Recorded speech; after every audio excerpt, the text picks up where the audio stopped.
নমস্কাৰ বন্ধু বান্ধৱীসকল মোৰ চেনেলৰ অন্য এটি ভিডিঅ'লৈ পুনৰবাৰ সকলোকে স্বাগতম জনাইছোঁ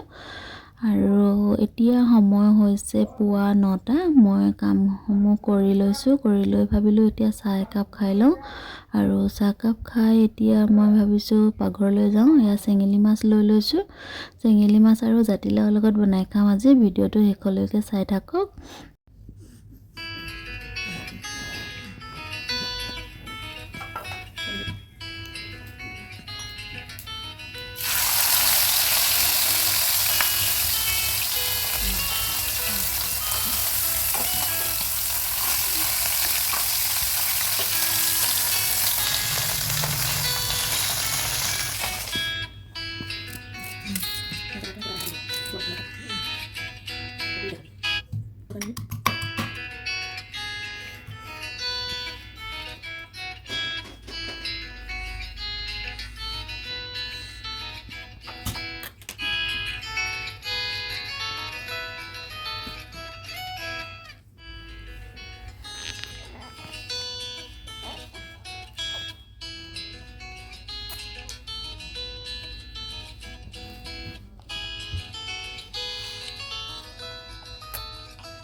আমাৰ প্ৰীতিয়ে অকণমান আমনি কৰিলে আজিলৈ বাই।